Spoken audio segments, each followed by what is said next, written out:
Assalamualaikum warahmatullahi wabarakatuh. Alhamdulillah. Allahumma bika asbahna wa bika amsayna wa bika nahya wa bika namutu wa ilaikan nusyur. Alhamdulillah, kita bersyukur pada Allah atas rahmat dan nikmatnya sehingga hari-hari yang kita lalui ini dalam keadaan Islam, dalam keadaan iman. Pak Ayub, Masya Allah, semoga Pak Ayub dan keluarga, begitu juga saudara-saudaranya, Ibu Iya, semoga semua kita diberkahi kehidupan kita oleh Allah Subhanahu wa Ta'ala.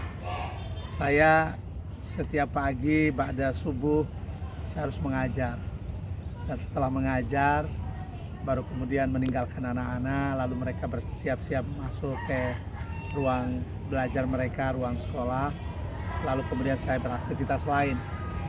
Alhamdulillah, Pak Ayub, Masjid Aisyah Umar telah kita gunakan, walaupun mohon maaf ya, belum tuntas sepenuhnya sebenarnya. Tapi Masya Allah, masjid itu sangat bermanfaat sekali.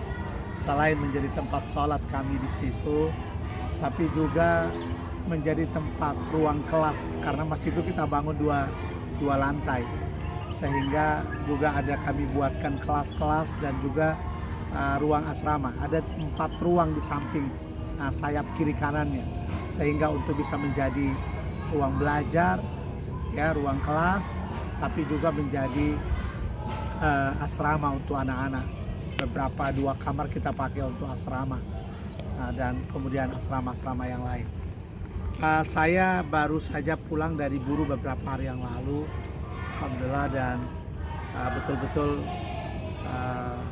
kami manfaatkan waktu-waktu kami untuk berdakwah di jalan Allah Subhanahu wa Ta'ala. Saya ini mohon maaf ya, tidak ada terus di Ambon, jadi terus harus mengelilingi 4 pondok pesantren kita. Ada salah satu pondok pesantren ini di sini, Pondok Pesantren Al Ansar di Ambon, yang sekarang semua santrinya adalah putri atau akhwat. Lalu kemudian kami bangun yang kedua di Pulau Seram, lalu yang ketiga di Kabupaten Maluku Tengah, lalu yang keempat itu di Pulau Buru di Namlea.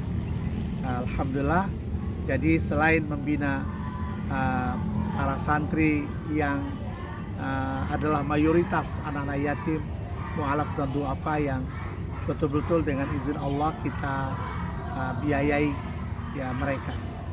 Lalu yang kedua, selain membina pesantren, saya juga konsen dengan kondisi pembinaan para mu'alaf di Maluku, karena Masya Allah, waktu demi waktu ini orang-orang yang non-muslim terus Allah kehendaki untuk menjemput hidayahnya, sehingga mereka tidak bisa kita biarkan, kecuali harus kita bina agar insya Allah mereka istiqamah di atas agama ini. Dan sejak konflik sampai sekarang udah ribuan orang, Pak. Tercatat di kami ada hampir 5.000 orang Maluku yang menganut agama Islam dari agama lain, maupun mereka yang hidup di gunung-gunung yang menjadi animisme atau dinamisme. Sehingga kami tiap tahun itu bikin pembinaan. Selain saya datangi kampung-kampungnya di pelosok itu, tapi kita bikin pembinaan. Awalnya kami bikin pembinaan tokoh masyarakat mu'alaf. Jadi tokoh-tokohnya kita undang untuk kita bina.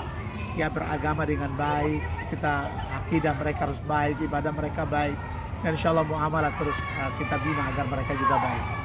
Lalu insya Allah setiap tahun itu kami bikin, karena melihat kebutuhan pembinaan yang cukup tinggi, Pak. Soalnya kan cukup tinggi.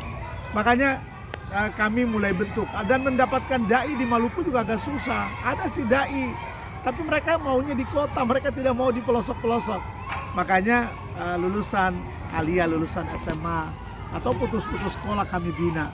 Paling tidak mereka bisa mengajar baca tulis Quran di masyarakat. Nah, ini insya Allah nanti di bulan Muharram, ba'da Idul Adha itu kami akan melakukan kegiatan pembinaan dan pembekalan dai mu'alaf. Jadi kami datangkan dari kampung-kampung, ya. Kami cari ongkosnya, kami titipkan nafkah sekedar untuk keluarga. Lalu di sini kami insya Allah bersama beberapa ustadz kami bina, bahkan bisa sampai sebulan. Lalu kemudian kami lepaskan. Yang kedua, semoga Allah mudahkan ini. Saya lagi mencari rezeki untuk bagaimana pengadaan motor sebagai alat transportasi para ustadz. Karena ada ustadz-ustadz yang mengajar di pondok ini, tapi mereka berkewajiban membina para masyarakat di sekitar lebih konsen ke pelosok-pelosok itu. Dan motor itu sangat penting. Ya, ada beberapa, kami sudah mengkader dai ini sudah hampir 100-an ya. Tapi itu kendala mereka di lapangan ya, mereka memang terbatas. Lalu yang berikut lagi